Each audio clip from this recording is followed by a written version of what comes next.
बिस्मिल्लाहिर्रहमानिर्रहीम। आज का हमारा टॉपिक है refraction for small zenith distance. बहुत इंपॉर्टेंट आर्टिकल है, इसको ज़रा आप डिटेल से मैं यहाँ पर बता रहा हूँ, इसको देखें क्योंकि नेक्स्ट आर्टिकल जो है वो बेसिकली इसी की डेरिवेशन पर बेस कर रहा होगा।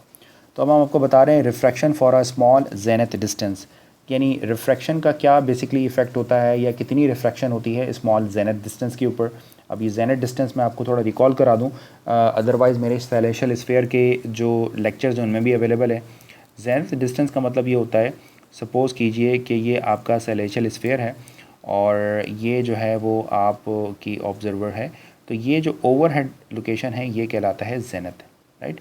और सपोज़ कीजिए कि यहाँ पर कोई स्टार है, तो इस स्टार का इस जेनथ के साथ जो डिस्टेंस है इसे हम कहते हैं जेनथ डिस्टेंस, तो ये जेनथ डिस्टेंस कहलाता है। ठीक है जी। तो इस तरह की बातें हम पहले भी कर चुके हैं, और अगर आपको जेनथ का या जेनथ डिस्टेंस का या नादर का कॉन्सेप्ट नहीं है तो सेलेशियल इक्वेटर के जो मेरे लेक्चर्स हैं उनको ज़रूर देख लें। तो हम मालूम करना चाह रहे हैं कि जो रिफ्रैक्शन है फॉर स्मॉल जेनथ डिस्टेंस पर कितनी होती है, या हम इस आर्टिकल को कुछ बुक्स इसको इस तरह भी लिखती हैं, refraction of a star near zenith. आप याद रखें कि तमाम स्टार जो हैं वो जेनथ के टुवर्ड हमें बेंट होते हुए नज़र आते हैं। तो हम देखना चाहते हैं कि नियर जेनथ जो है वो बेसिकली रिफ्रैक्शन कितनी होती है, या हम इसको हम कह सकते हैं लॉ ऑफ एस्ट्रोनॉमिकल रिफ्रैक्शन भी कहा जा सकता है। कई सारे नाम हैं इसके, तो ये मैंने तीनों ही टाइटल्स लिख दिए हैं। स्मार्ट की बुक के अंदर बेसिकली इसको प्रेफर किया गया है। इसके अलावा और बहुत सारी किताबें हैं जिनके अंदर ये बातें की गई हैं। तो ज़रा हम पढ़ते हैं कि ये जो है वो refraction of a star near zenith जो है वो कितना होता है।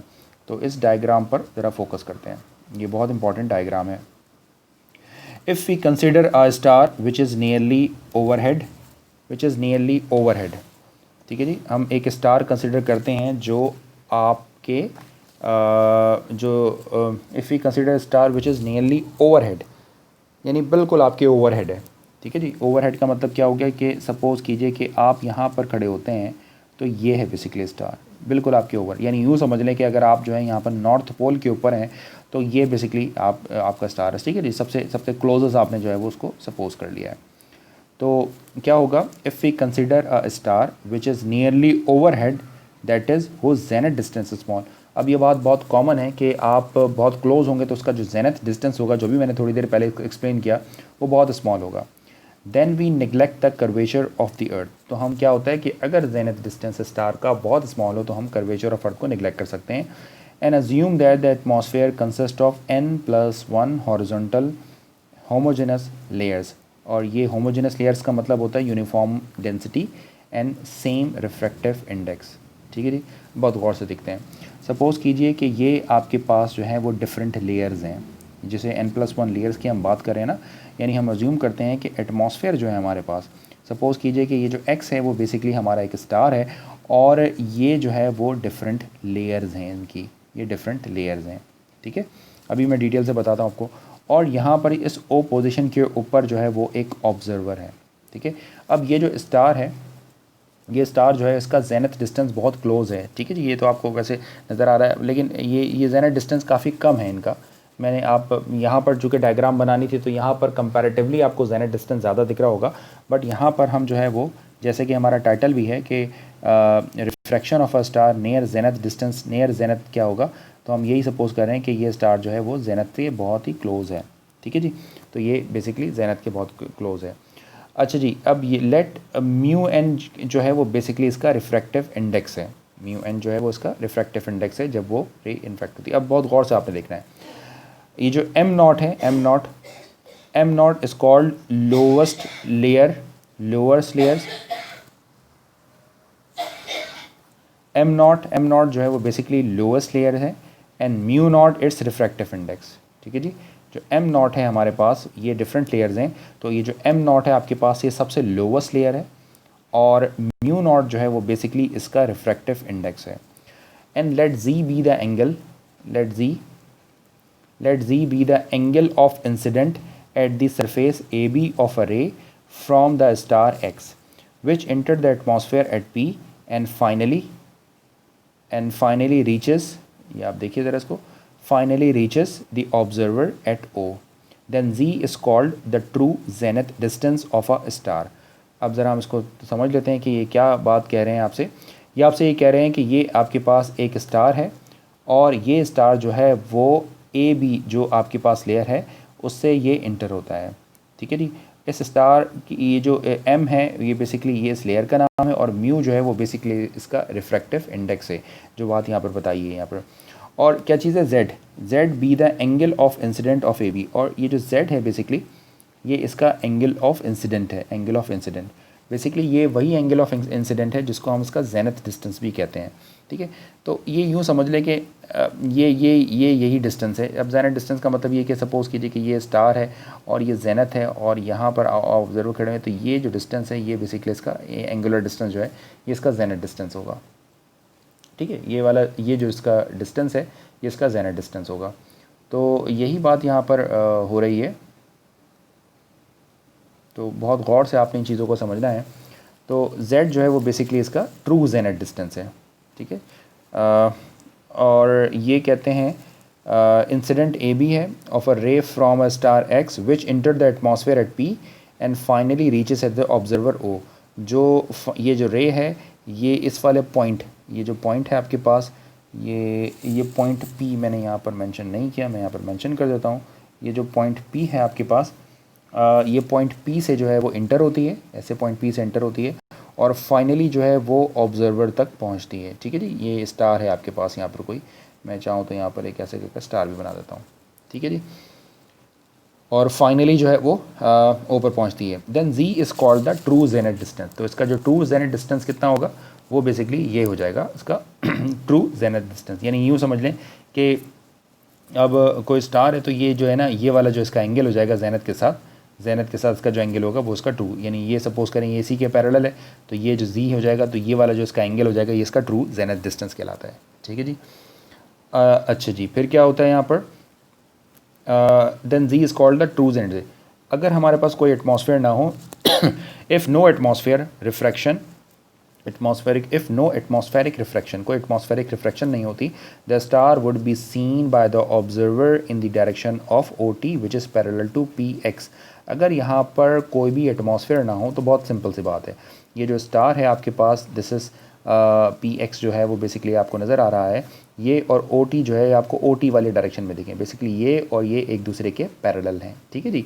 तो अगर कोई यानी अगेन अगर ऐसा है तो यहाँ पर ये जो एंगल इसका बन रहा है ये सेम एंगल मिल जाएगा आपको, अगर ये सेम एंगल मिलेगा। सपोज़ अगर यहाँ पर कोई भी एटमॉस्फेयर नहीं है तो और बेंडिंग ऑफ लाइट नहीं है तो बेसिकली ये जो इसका एंगल होगा ट्रू जेनथ डिस्टेंस, जो ट्रू जेनथ एंगल होगा वो यहाँ पर भी हो जाएगा, और ये ओ टी जो है वो बेसिकली इस वाली लाइन के पैरेलल ही है। लेकिन चूंकि यहाँ पर रिफ्रैक्शन है और लाइट बेंट हो रही है तो ये ओ टी के बराबर नहीं होगा। वो कैसे नहीं होगा अभी हम इसको डिस्कस करते हैं। तो ये आपको दिखेगा पी एक्स, ठीक है जी। तो ये आपको यहाँ पर O T which is parallel to P X दिखेगा। अब यहाँ पर एक बात और नोट कीजिए कि ये जो है जी जो है वो ट्रू जेनथ डिस्टेंस है। अब यहाँ पर होता ये है कि लाइट जो है वो बेसिकली इंटर होती है, जैसे कि मैंने आपको पहले बताया कौन सी लेयर है, लेयर है आपके पास ए बी, ये लेयर बेसिकली एम है और ये इसका रिफ्रैक्टिव इंडेक्स है म्यू, राइट, और ये है इसका एंगल ऑफ इंसिडेंट, और ये यहाँ से बेंट हो जाती है, क्यों, क्योंकि ये है इसका रिफ्रैक्टिव इंडेक्स म्यू एन और ये लेयर है फॉर एग्जांपल एम एन, ठीक है जी। तो ये इसका रिफ्रैक्टिव इंडेक्स जो है वो एंगल ऑफ इंसिडेंट हो जाता है वो जेड एन के इक्वल हो जाता है। सिमिलरली ये फर्दर बेंट हो जाती है, ठीक है, ये लाइट फर्दर बेंट हो जाती है और ये बन जाता है जेड एन माइनस वन, और इसका जो रिफ्रैक्टिव इंडेक्स है वो है mu n minus one. Similarly dot dot dot different layers होते ये आपके पास for example layers X Y के अंदर जो इंटर होती है तब इसका जो रिफ्रैक्टिव इंडेक्स है वो for example Z N minus two से होते ये जेड जी वन पर पहुंच जाता है, और सबसे आखिर में ये फर्दर रिफ्रैक्ट हो जाती है और ये बन जाता है आपके पास साई। अब ये जो साई है आपके पास ये कौन सा एंगल है, ये साई जो है आपके पास ये अर्थ सरफेस के ऊपर स्टार का ऑब्जर्वर के साथ बनने वाला एंगल है, तो ये ऑब्जर्व जेनथ डिस्टेंस है, ठीक है जी। तो ये ऑब्जर्व जेनथ डिस्टेंस है। अच्छा, मैं आपसे एक बात और भी पूछना चाहूँगा, क्या आप मुझे बताएं कि ये एंगल और ये एंगल इनमें से बड़ा एंगल कौन सा है। ऑफ कोर्स जो z है वो ऑफ कोर्स ग्रेटर होगा साई से। ऑफ कोर्स अगर z जो है वो साई के बराबर हो जाए तो इसका मतलब ये है कि कोई एटमॉस्फेरिक इफेक्ट कोई नहीं है, और अगर एटमॉस्फेरिक इफेक्ट कोई नहीं है तो इट मीन्स जो आपके पास स्टार जो है वो जिस पोजीशन पर होगा उसी पोजीशन पर आपको ऑब्जर्व हो जाएगा, ठीक है। तो इसका मतलब ये है कि तमाम के तमाम स्टार्स जो हैं वो आपको जेनथ के टुवर्ड जो है वो बेंट होते हुए दिखाई देते हैं, ठीक है। तो ये आपको यहाँ पर ज़ेनत के बहुत क्लोज दिखेगा, इनफैक्ट ये ज़ेनत के बहुत क्लोज नहीं होता, थोड़ा सा दूर होता है, ठीक है, लेकिन ये आपको अपीयर होगा ऐसा क्योंकि ये बहुत क्लोज हो जाता है, तो ये बड़ा क्लोज आपको दिखेगा स्टार। तो जो स्टार आपको ज़ेनत के बहुत क्लोज नज़र आ रहा है, एक्चुअली वो ज़ेनत के बहुत क्लोज नहीं होगा, वो थोड़ा सा दूर होता है। और वो क्यों होता है? रिफ्रैक्शन की इफेक्ट की वजह से। तो अगर मैं आपसे पूछता हूँ कि इसमें रिफ्रैक्शन हुई कितनी है, तो बहुत सिंपल सी बात है,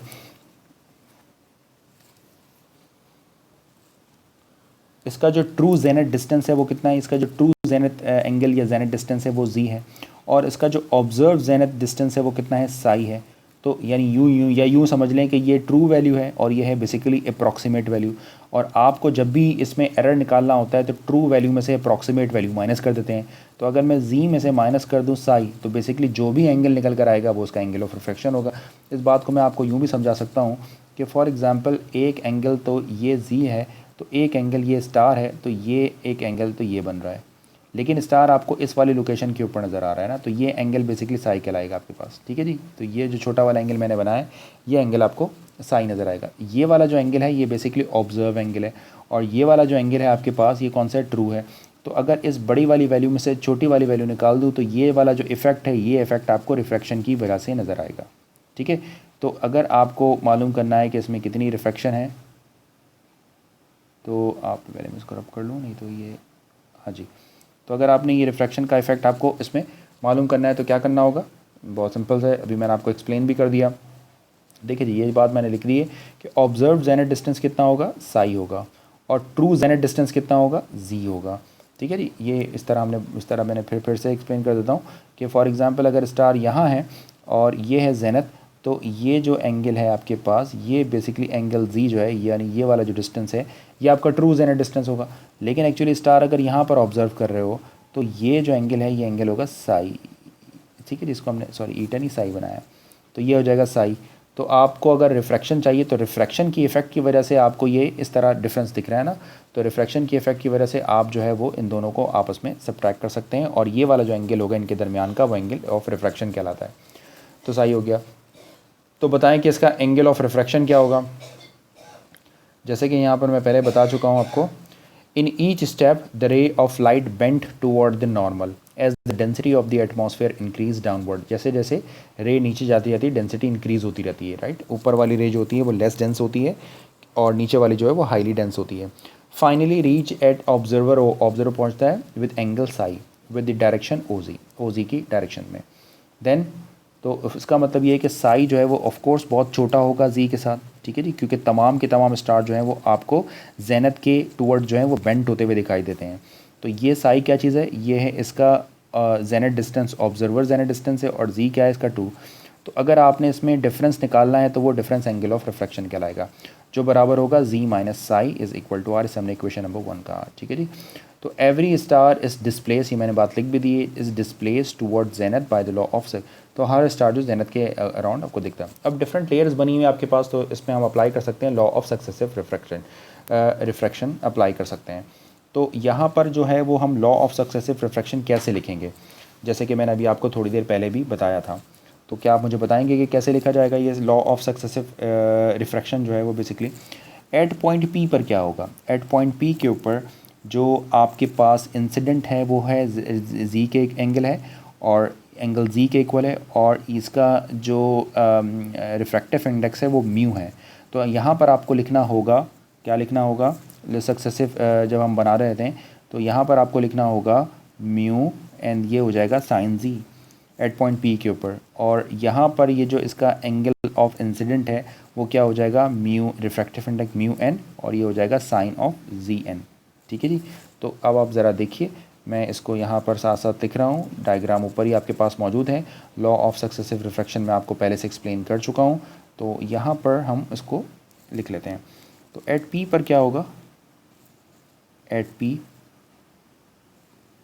यहाँ पर ये जो म्यू साइन जी है ये बेसिकली इक्वल होगा किसके? Mu n sine G N, जैसे कि अभी मैंने आपको पहले दिखाया, ठीक है। और यहाँ पर एक बात और याद रखें कि ये जो म्यू है इसकी वैल्यू जो है वो 1 के इक्वल होगी।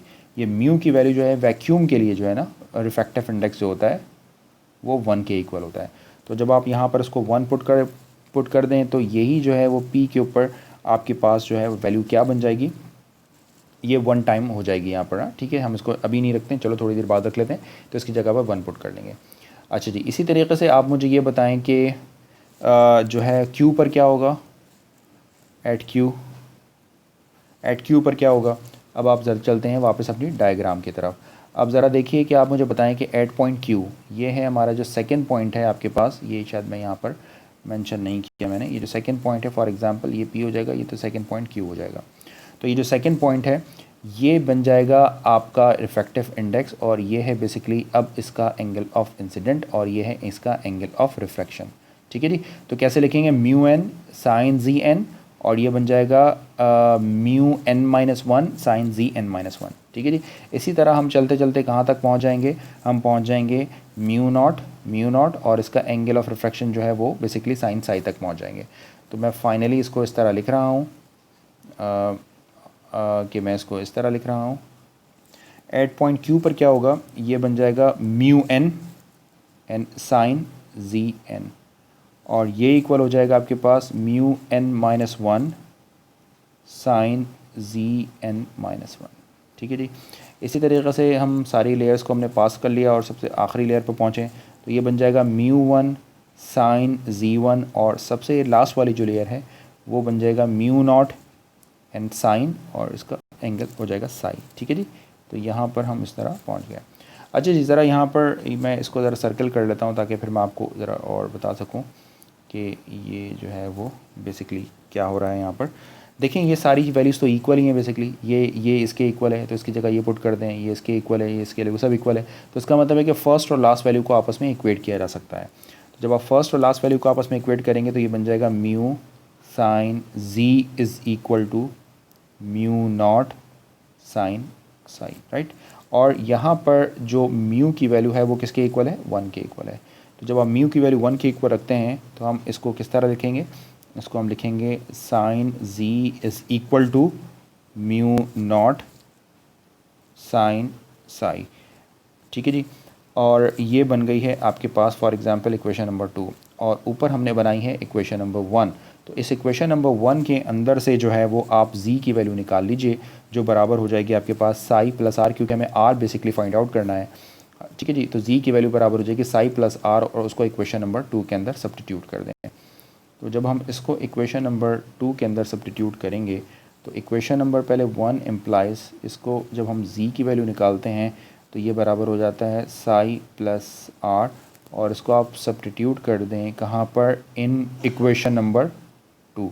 तो इक्वेशन नंबर 2 में जब आप इसको रखेंगे तो ये बन जाएगा आपके पास sine psi plus R is equal to mu naught and sine psi. इस पर फार्मूला लगा दे साइन अल्फ़ा प्लस बीटा का, तो ये बन जाएगा sine psi cos R plus cos psi sine R is equal to mu naught and sine psi. ठीक है जी, इसके साथ साथ मैंने आपको ये भी बता दिया कि आर तो बेसिकली जो एंगल ऑफ रिफ्रैक्शन है ऑफ कोर्स बहुत स्मॉल है, डायग्राम में बहुत ज़्यादा दिख रहा है लेकिन एक बहुत छोटी क्वांटिटी है, इज़ अ स्मॉल क्वांटिटी, ये बहुत स्मॉल एंगल होता है। तो ये अप्रॉक्सीमेटली इक्वल हो जाएगा 1 के। ठीक है जी, तो अब अगर हम ये बहुत स्मॉल क्वांटिटी है तो इसका मतलब ये है कि अगर ये जो कॉस आर है आपके पास ये अप्रॉक्सीमेटली इक्वल होगा 1 के, और ये जो साइन आर है आपके पास ये साइन आर इक्वल हो जाएगा अप्रॉक्सीमेटली आर के इक्वल। ठीक है जी, तो ये बात हम पहले भी कर चुके हैं।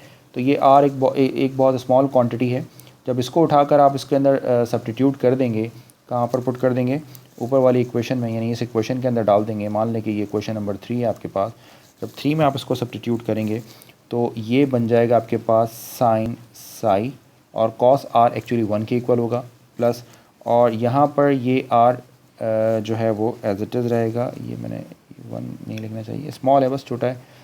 तो यहाँ पर जो है वो यहाँ पर ये जो है ये एक्चुअली आर के इक्वल हो जाएगा, और कॉस साई हमारे पास एज इट इज़ रहेगा, तो ये इक्वल हो जाएगा आर कॉस साई, और ये वैल्यू इक्वल हो जाएगी आपके पास mu naught sine psi as it is रहेगी, राइट। थोड़ा फर्दर इसको सिंप्लीफाई कर लीजिए तो यहाँ पर R cos psi as it is मौजूद है, और इसमें से अगर आप म्यू नॉट -1 को आप कॉमन निकाल लें तो ये इक्वल हो जाएगा साइन साई के इक्वल हो जाएगा। और म्यू नॉट बेसिकली जो है वो आपका रिफ्रैक्टिव इंडेक्स है सबसे लास्ट लेयर का। तो हम ये सपोज़ कर लेते हैं कि ये के इक्वल है, let K is equal to mu naught -1। तो इसको जब आप सब्स्टिट्यूट करेंगे तो ये बन जाएगा R cos psi is equal to K times of sine psi. तो अब आपने रिफ्रैक्शन फाइंड आउट करनी है, तो रिफ्रैक्शन बराबर हो जाएगा this is K sine psi upon cos psi which is equal to 10 psi. तो ये 10 साई के इक्वल हो जाएगा, राइट। और आप इसको आर का मतलब ये है refraction, this is called refraction. और ये के जो है वो बेसिकली एक कांस्टेंट है और इसकी वैल्यू आपको मालूम होगी। और ये 10 के साथ ये जो साई एंगल है आपके पास जो बन रहा है ये क्या कहलाता है, ये कहलाता है अपेरेंट जेनिथ डिस्टेंस, ठीक है जी। तो ये बेसिकली एक बहुत इंपॉर्टेंट फार्मूला आपको मिल गया यहाँ पर, ये आपके पास आ गया इसका अपेरेंट जेनिथ डिस्टेंस, ठीक है जी, याद रखिएगा।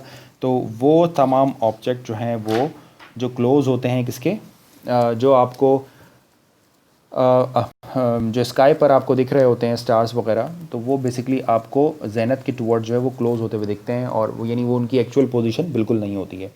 तो इसकी भी वैल्यू जो है वो के की वैल्यू डिटरमिन की गई है एट स्टैंडर्ड। अब ये आपको ये जो मैं लिख रहा हूँ ये कैलकुलेट कर तो ऑफ कोर्स नहीं, लेकिन इसको भी कैलकुलेट किया जा सकता है। Standard temperature standard temperature and pressure, इसे हम कहते हैं एट STP, राइट। केमिस्ट्री के अंदर आप पढ़ते हैं। तो STP पर जब वैल्यू निकाली जाती है तो जो mu naught -1 which is equal to K, इसकी वैल्यू निकलती है 0.00029, जो कि बराबर होती है आपके पास 58 सेकेंड्स पॉइंट 2, ठीक है जी।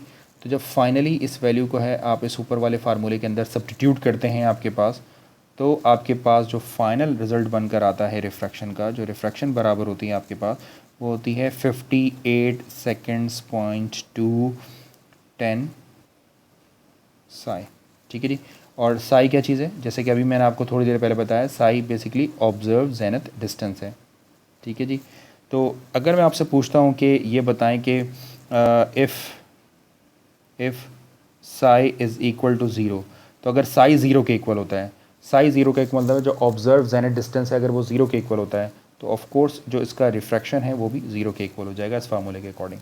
और अगर मैं आपसे कहता हूँ कि ये जो साई है वो सपोज़ कीजिए कि 45 डिग्री का होता है, तो याद रखना है कि इसका जो ऑब्जर्व जेनिथ जो रिफ्रैक्शन हो जाएगी अप्रॉक्सीमेटली वो इक्वल हो जाएगी 58 सेकेंड्स पॉइंट 2 के, 8 सेकेंड्स पॉइंट 2 के इक्वल हो जाएगी, ठीक है जी। तो इस तरीक़े से हम इसको ये भी हम इस तरह एक कंडीशन बनाकर भी लिख सकते हैं।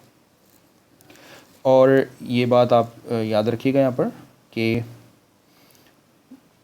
ये जो एंगल है इसकी रेंज कहाँ से कहाँ तक होगी, ऑफ कोर्स इसकी रेंज होगी वो 45,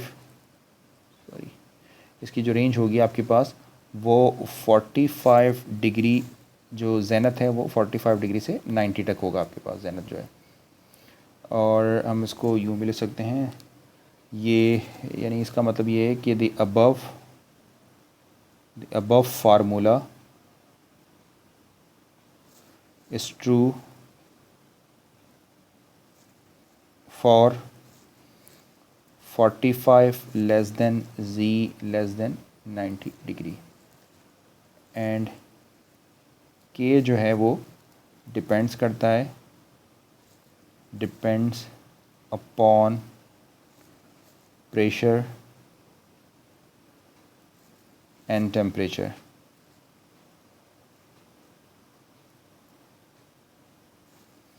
एट STP, राइट।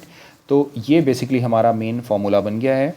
इस मेन फार्मूले का मतलब ये है कि अगर स्टार्स जो नियर जेनथ हैं उनकी जो रिफ्रैक्शन हम होती है वो बेसिकली 58 सेकेंड्स पॉइंट 2 यानी 58.2 सेकेंड्स और साइन साई यानी ऑब्जर्वर डिस्टेंस के बराबर होती है, ठीक है जी। तो ये एक बहुत इंपॉर्टेंट फार्मूला था जिसके अंदर हमने ये बात ड्राइव की है। तो यहाँ पर ये जो है हमारा लेक्चर जो है वो एंड हो जाता है। अगर आपको ये लेक्चर अच्छा लगता है तो आप इसको जो है वो ज़रूर लाइक करें, अपने जो फ्रेंड सर्कल्स हैं उसके अंदर इसको शेयर करें। इन लेक्चर्स के अंदर किसी किस्म की कोई एडिटिंग नहीं है, ये वन गो में यानी एक्सटेम्पो रिकॉर्डिंग की गई है। इन केस अगर किसी किस्म की कोई वेरिएशन है तो उसको कमेंट्स के अंदर ज़रूर मेंशन करें, मैं उसको ज़रूर करेक्शन करवा दूँगा। अब जो है वो फिर हम अपने नेक्स्ट आर्टिकल की तरफ चलेंगे। ये जो लेक्चर सीरीज़ है रिफ्रैक्शन के लिए स्पेशली, इसको अगर आप एक सीक्वेंस में देखेंगे तो आप स्मार्ट की जो बुक जो हमारी टेक्स्ट बुक है उसको बहुत आसानी से आप जो है उसकी थर्ड चैप्टर को आसानी से समझेंगे। एक बहुत कॉम्प्लिकेटेड चैप्टर है, अक्सर बच्चों के समझ में नहीं आता, तो आप उसको आसानी से समझ सकेंगे। अगर किसी किस्म की कोई क्वेरी होती है तो मुझसे ज़रूर डिस्कस करें, तो इंशाल्लाह मैं उसको रिप्लाई आपको करूँगा। मेरा ईमेल एड्रेस मैं यहाँ पर लिख देता हूँ। मेरा ईमेल एड्रेस है maqudswood.dsu@gmail.com। और अगर कोई मुझे फ़ेसबुक पर लिखना चाहे तो फ़ेसबुक पे मुझे सर्च कर लीजिएगा, मैं आपको फ़ेसबुक पे मिल जाऊँगा। Thanks for watching this video. Allah.